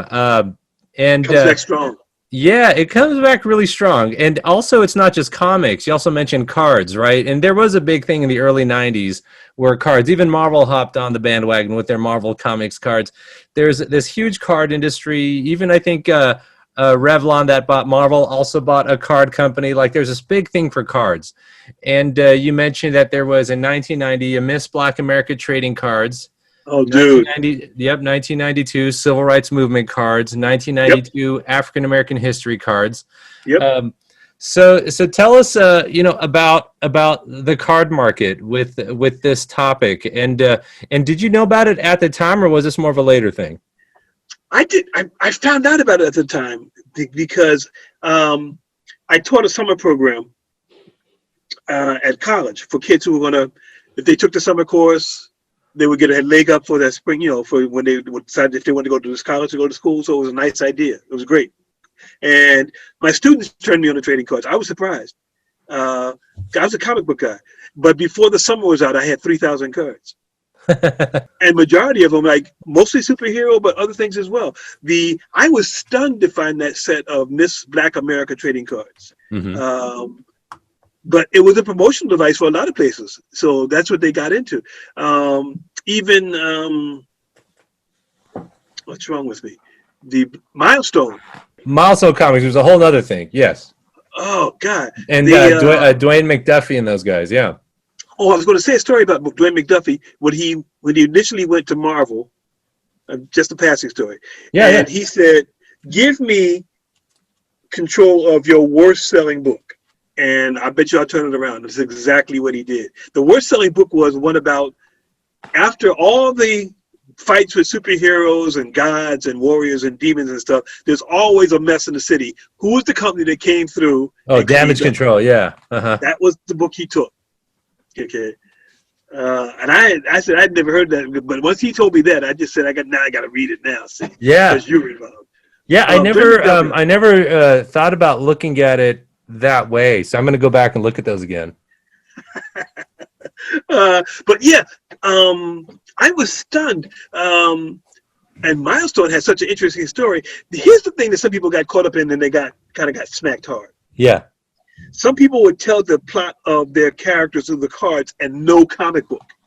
So, like the idea, how did you get the cards? You couldn't buy a set.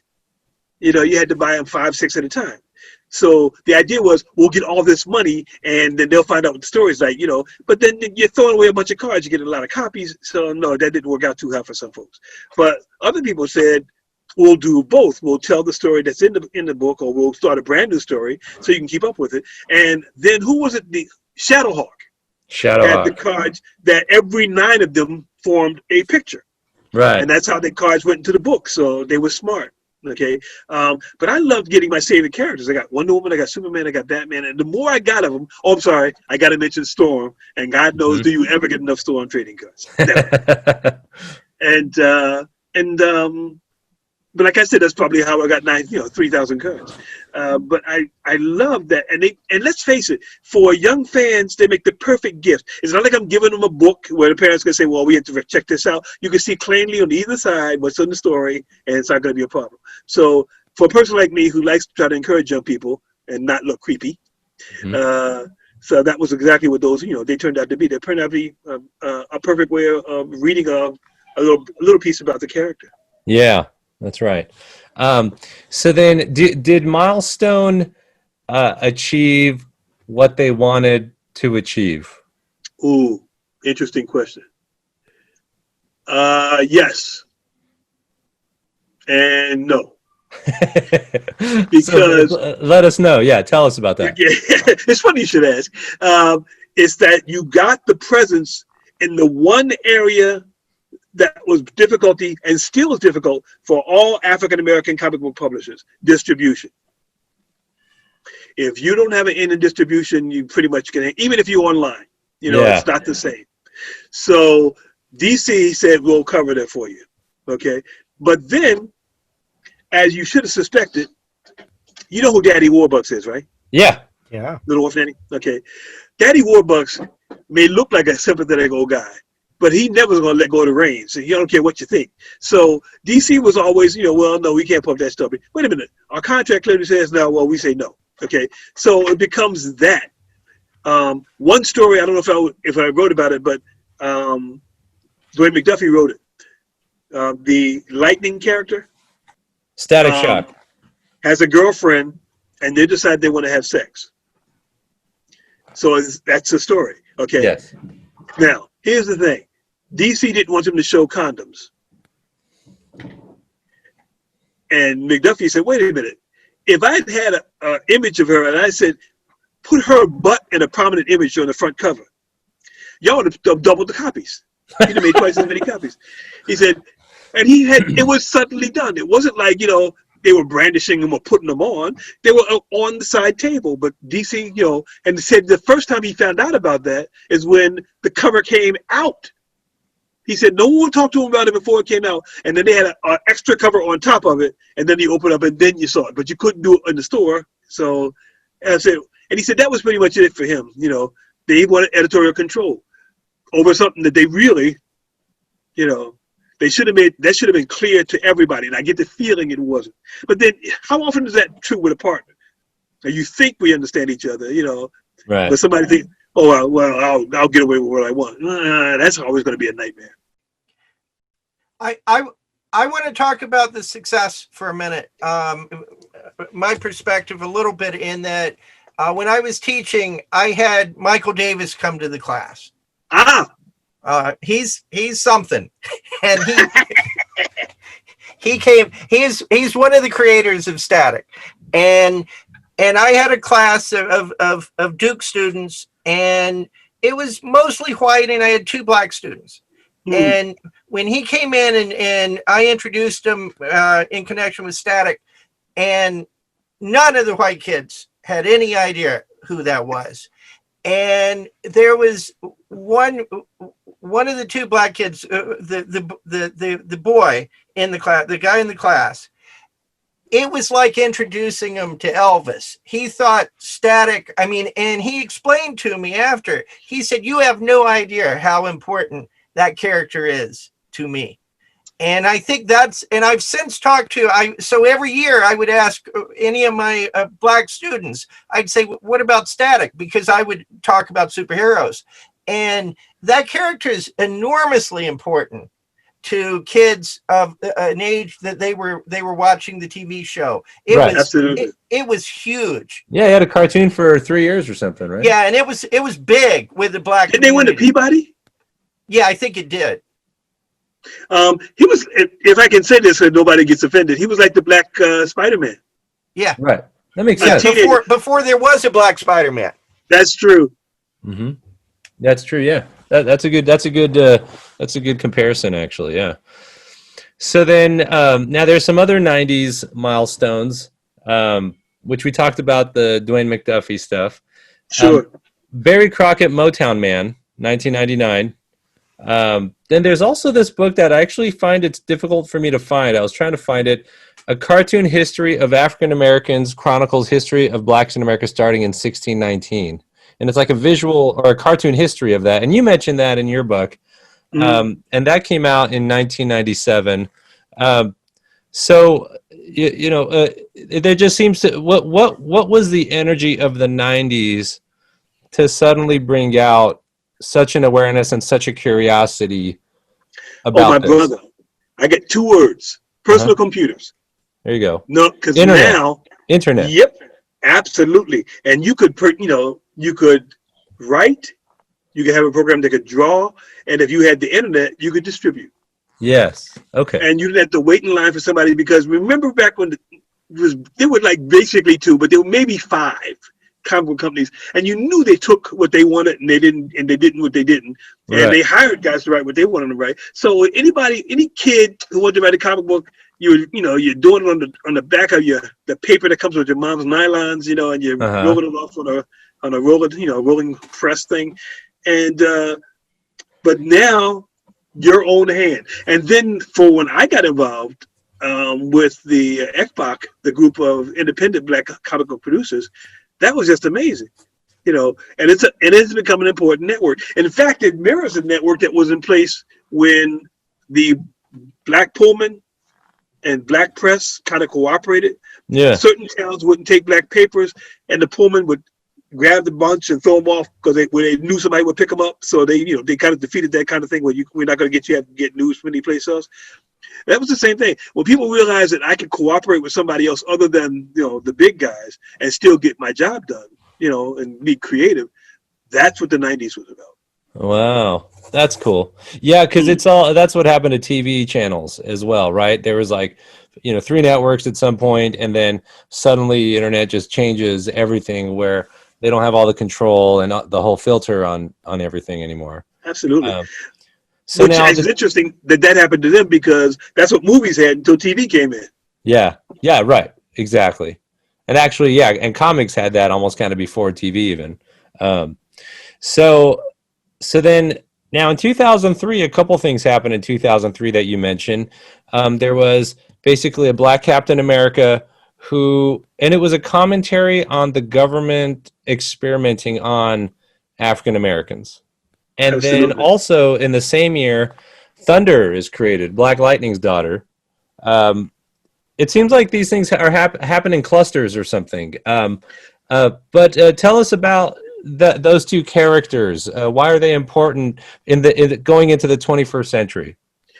Second generation superhero.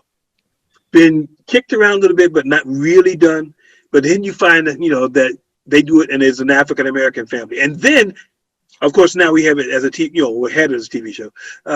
Just amazing. Because they could have done any number of ways with that because the character has been around for a little bit. Mm-hmm.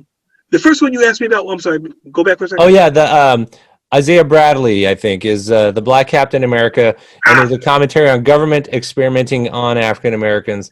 Tell us about your impression of that character. The Truth was the series, right? Was the Truth. Kyle Baker.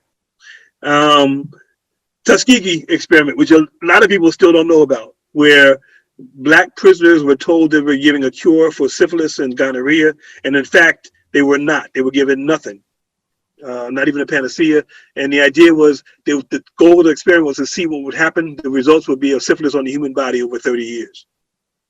And they all died horribly. And so someone said, what happens if the super soldier serum given to Captain America, you really think they were just giving it to him without trying it out on Black people first? And that's what the Truth is about. That Captain America is the benefit of having abused some Black guys to see how it was going to work. And the fact that they made that a part of the continuity of Captain America's origin for all time stuns me beyond words. I think that's amazing because I'm a DC kid, and how many years did I have to put up with imaginary stories, a story that could have happened, and it just seems like a cop out. But that's what they did. They said, nope, this is how we always going to play it. Yeah, this is the canon. This made it in. Yeah. So somebody had some. I don't want to say that anybody else was a coward, but somebody took a chance. Mm-hmm. Doesn't always have to be in pretty and in the light. Sometimes it's in the dark, and we can still do some good stuff with it. Sure. So now, and then Jim probably has some final questions as well. But tell us about your exhibit, The Changing Image of African Americans in Comic Books, and tell us about that experience for people that have seen it. It has grown exponentially from when I first started. I didn't have a lot of images in the beginning, and now I used to actually take the physical pieces out. I stopped that. Now it's like, and then I used to do it on slides, but now I can do it on, PowerPoint, which is great because I can include as many slides as I want to. I can import them if I need to, and nothing gets, nothing's imperiled. But the idea of, if you don't see it, you don't know it. How many people have never, like he was saying, his students have never seen, Static, didn't know who the hell he was. Thank you for TV. Thank you for movies. Now you can't say you haven't seen. Right. Even something, and think about like a media darling and media phenomenon like the Black Panther. Around the world, billions of dollars have made.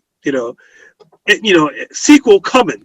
Couple of sequels coming. We know it's coming. Okay, changes the nature of how these characters exist in literature, and in media, in legend. I mean, Superman has been around since 1938. Yeah. And it's like, you don't even have to speak English to recognize the symbol. Mm-hmm. You know, so the same thing's happening for black characters, and they're being not just uniquely associated with the United States. They have black superheroes from every part of the world. You gotta love it, you know. And not just black. You have Israeli superheroes. You have Italian superheroes. You have Irish superheroes. Thank you, Marvel, for that. You know, and then also because we had when they increased when they made the International X-Men in 1975, they had who's the guy that uses his voice in the X-Men? Oh yeah, Banshee. Yeah, you know, from Ireland. You know. You got Kurt from Germany, you know. Yeah, I love that whole era of X-Men. And they were Native American for 2 issues. Yeah, Thunderbird. He kind of got taken out quick though. Count Nefarious. I thought his brother took over. He does. Yeah, well, eventually his brother came like later, like in the late '80s, right? Yeah. Oh, okay. In New Did they kill him too? Yeah. No, he's still. Sorry, he's still doing. Did they kill? No, he's still that's around. Wrong. Excuse me. He was he was actually like I think 3 times stronger than his older brother, James Star. Yeah, Forge also. And then you have Forge, who I thought was actually pretty cool. Him and Storm had a thing going for a while there. Yeah. Yeah, he's a good character. Who was the young girl with the Native American outfit? But she was like she did something with her spirit or something. What is this? A Legion of Superheroes character? Or? I don't know. I thought it was the X-Men. I'm not sure. Oh no, maybe Alpha Flight. Talisman. Yes, thank you. Yeah, and then and then her dad, who was a shaman, right? Was his? Yeah. He had the bag of leather, and then a demon head would pop. He was like, "Whoa, well, let's put that back in." Yeah. You know. If we don't have a sense of humor, this would all be wasted. But yeah, it's interesting. Maybe by my influence, because I used to love the Legion of Superheroes, and Young Mutants never so much, but the mutants were pretty young, pretty much throughout. Right. I did a comic book with a friend of mine, and he's Native American, and it's the first, as far as we know, African American Native American superhero team. It was just fun to do. Yeah. We're thinking about taking it someplace else. We'll see what happens. But no, that's a good trend for some people. That's too much for some folks. I got that. Okay. If you're used to, I'm gonna use this in the best possible way. If you're used to white bread, then rye and wheat probably makes you crazy. So. What about you, Jim? Are you a wheat bread kind of guy or what? No, I'm rye. I'm rye all the way. I would have called you for a pumpernickel guy.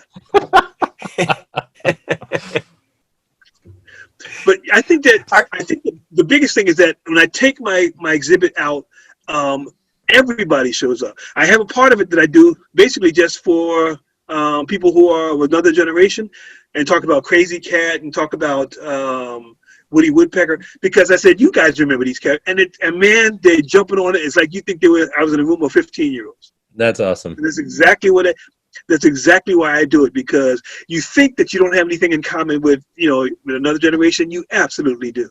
Okay. Oh, by the way, you talked about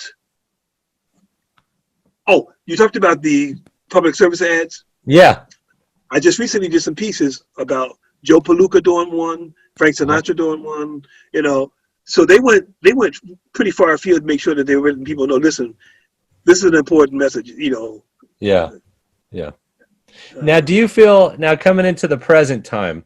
Do you feel that this is an interesting and exciting new era? Is that how much of it how do you feel about it when they have characters now? Where they have representation.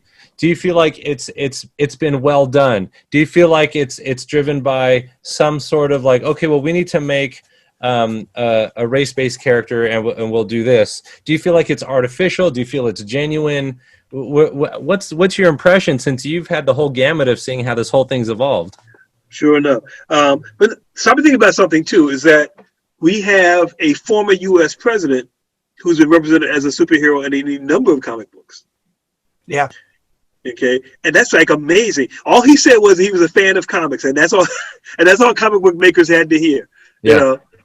And now he's represented as Superman in several different dimensions.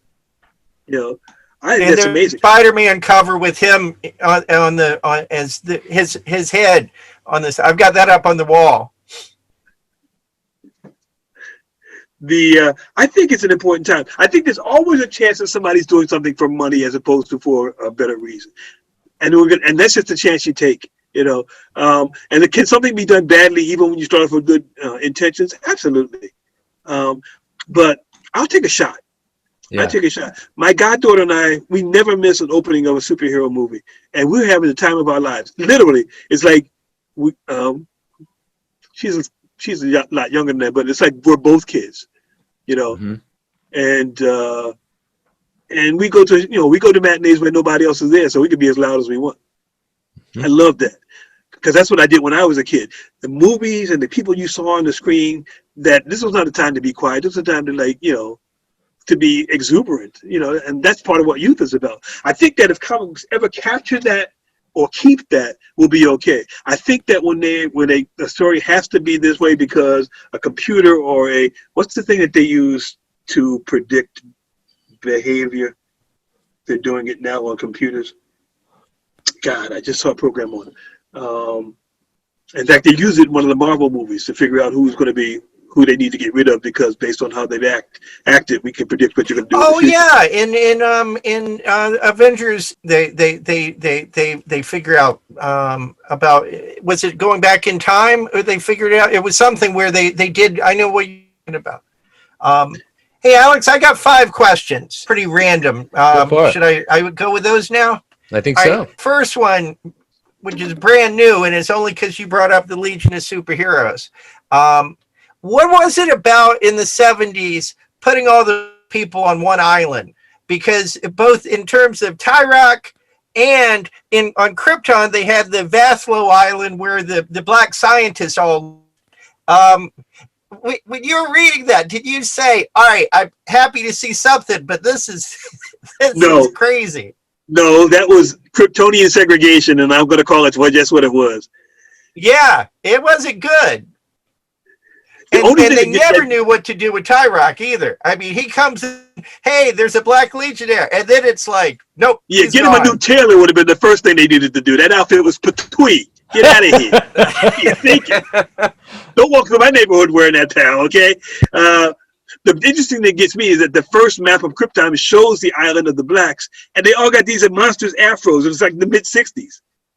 Oh, yeah. Yeah. No, I was talking about that just recently. Because nobody remembers that, but I have the map, and about an issue or 2 earlier, there were those characters, and they're shown on like a television screen, checking in with them and with the scientists. They're all kept on an island. All right, second question, but along the same time period, people or have talked to black artists that respected Jack Kirby for not drawing white people when he's drawing black people and trying to actually make them look different. And I wanted to ask you about, they just recently published his Soul Love romance comic. No, they did not. Yeah, it's available. Oh man. And I wondered what you thought of that and of what you thought of Flipper Dipper during this, and the Black Racer. The Kirby attempting to do this is great, and I love him. But what's your thoughts on his DC stuff there? Sometimes I think about it this way. Sometimes you go to the dog pound and you want to bring home a big boxer or a German Shepherd, and you bring home a poodle. But nobody knows. It's the most vicious poodle in the room, but nobody knows. Okay, so sometimes you just hope against hope. But no, thank you for telling me about that Soul Love. I'm going to do my best to find that because I saw the Kirby magazine where they had some of the pages from that, and I had never seen that. I said, "You mean they were planning to do a black love story?" Yeah, it was like 1971, something like that. Yeah, it's amazing, isn't it? I mean, done in the early 50s, and that was the last time you saw that. The cool thing you'll like about that, because I have it, Tomorrow's published it. The people who make the Jack Kirby collector, they published this Soul Love, and they have Jack Kirby's pencils, but painted by Alex Ross. It's actually really nicely done. So you'll really like that.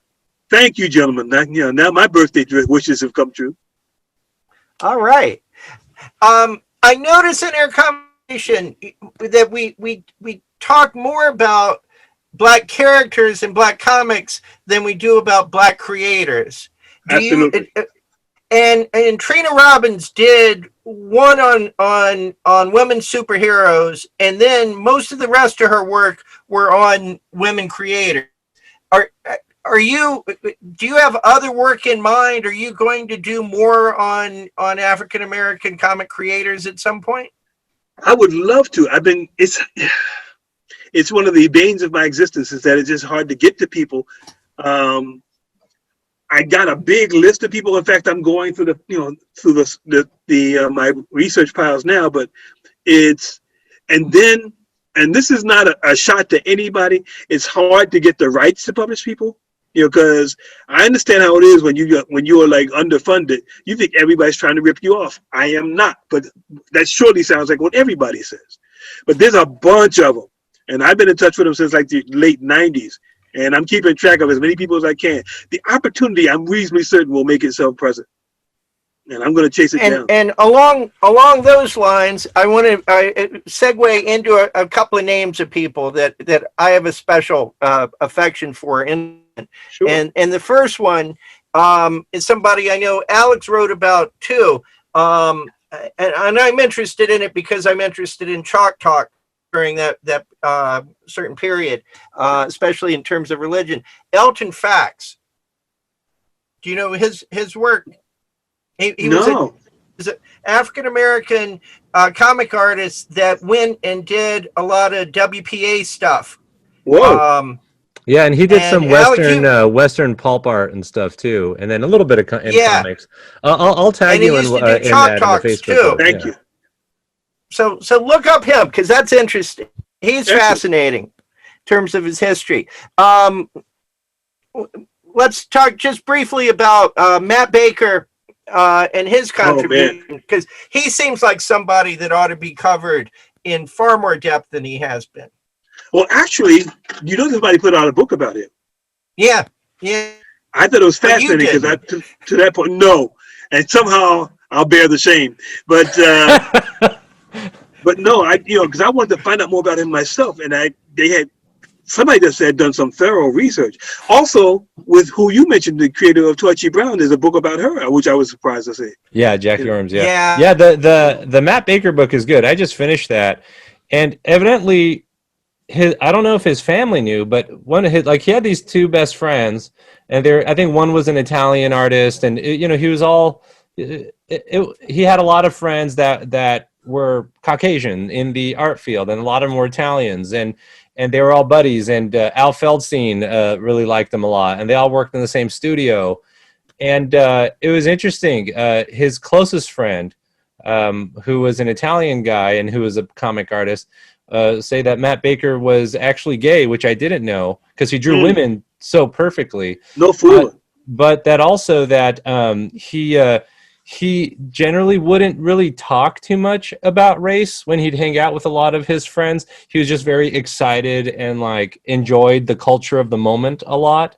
But evidently his Italian friend wanted him to be his best man at his wedding, but he didn't want to put them in that position or something like that. And it was actually kind of sad because even the Italian friend and his wife were both it was like a depressing thing that hovered over their wedding, that he opted out of being their best man because of stuff like that. It was really interesting. He didn't want to be turned into the thing of the wedding.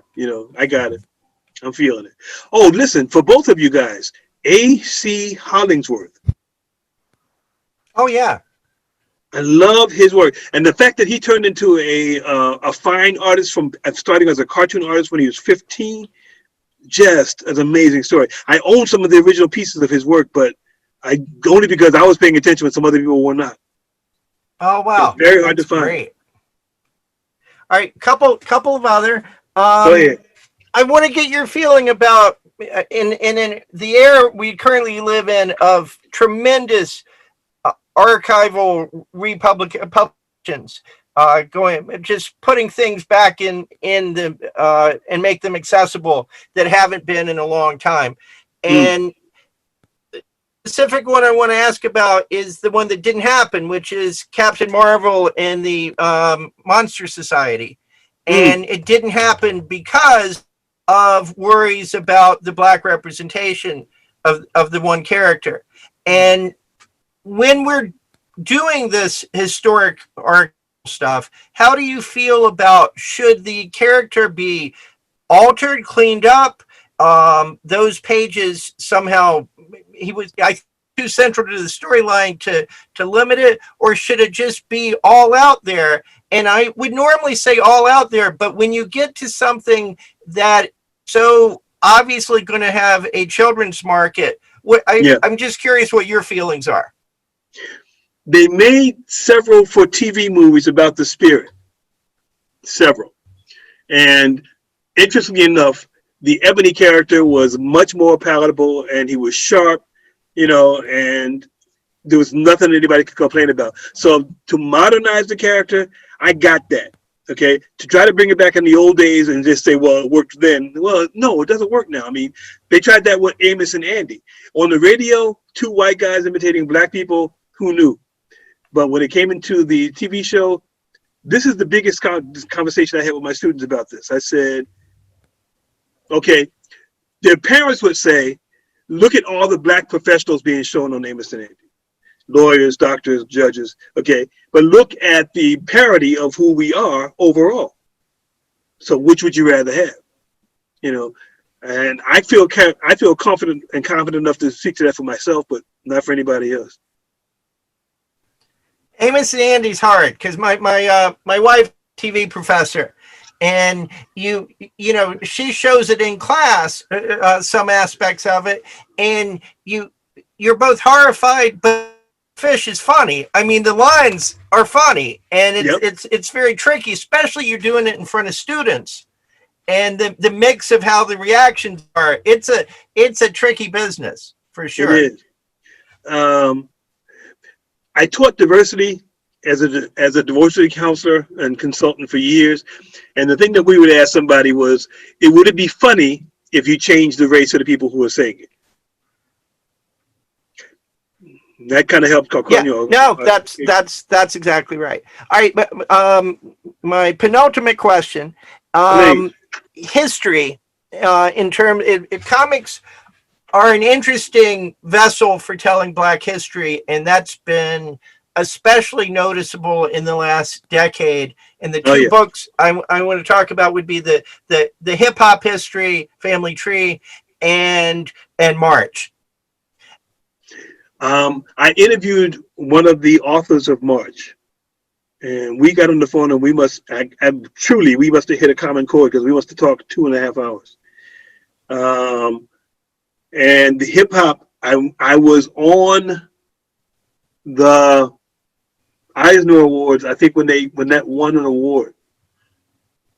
So I was very impressed with that. The work was amazing, and it wasn't like anybody else could have done it that same way.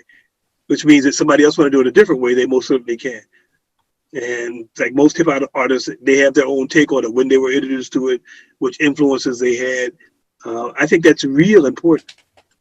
And comic books are just an excellent way to introduce somebody. I mean, hip hop's the international, media thing now. So there's hardly anybody who can't get with it.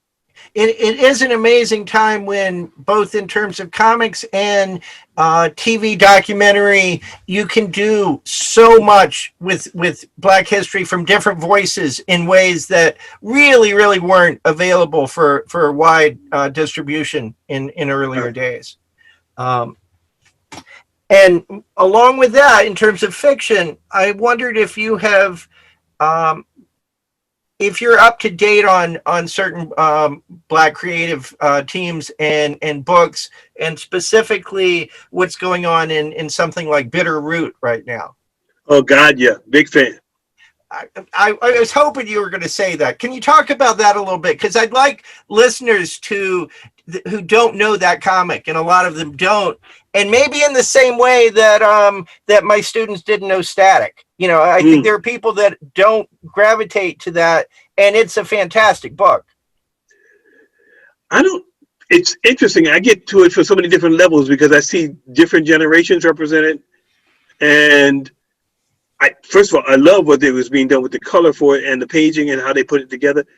I just liked it. It's, you know, I think somebody else that gives themselves a chance. Do what you would do if you had a book report do. Go down to the local bookstore and flip through the pages, see, look, you know, before you buy it. But you'll want to keep reading. So I'm going to treat folks that way. You know, it's the writer Walker had worked on Shaft and some other books, and Sanford Green was the artist on Power Man and Iron Fist, the recent version. And so it's an all black creative team, which doesn't really come along all that often. No. And it's some great work and got Eisner recognition this year. Yes, see, and that's, you know, and that speaks well because I've been on that committee, and it's, you know, it's no poot butt. We are working really hard to make sure, you know, and sometimes it's not an easy choice, but in this case, I think they made the right one. When did you do it? Which year? Oh my God, 2014, I think. Oh, that's interesting. We're friends with Michael Dooley, who did it last year. They usually pick a really diverse team of people who come in, man, and it's like, it's kind of intense, but it's okay. You understand what you've been through, you understand exactly how serious it is. I really enjoyed this because when I read your book, you know, I already saw you in those 2 documentaries before, so I knew who you were, and you've commented in our group, and every time you did, even if it was a questionable character that you would chime in, and you always had something positive to say about everything you write. Is actually like there's a positive side to what you're putting in. I always found that really fascinating, and I'd always like actually study your comments, and I'd be like, wow, that's a great perspective. So it was exciting for me to read the book and also to meet with you today. Thanks so much for joining us today. Jim and I had a great time. Yeah, it was great. Oh, listen, gentlemen, I had a great time as well. Oh, by the way, just to let you know, I'm negotiating for a 3rd collection of essays coming up. I'll keep you guys posted. Oh yeah, please. Absolutely. Now, what's the second one called? Dreaming of a Face Like Ours. That's what it was. Yes, that's right. And I haven't read that one yet, and I'll read that one next. Okay, now you may have to go through me to get that one as well too, but don't worry. Like I said, I'll hook you up. Yeah, because the first one I found on eBay for like, you know, it was like $40 or something. I'm like, all right, I'll just get it. But also but the second one, I couldn't find that one. So, all right, that's cool. So then we'll be in touch about that. That's great. And gentlemen, thank you for working with me on the Zoom connection.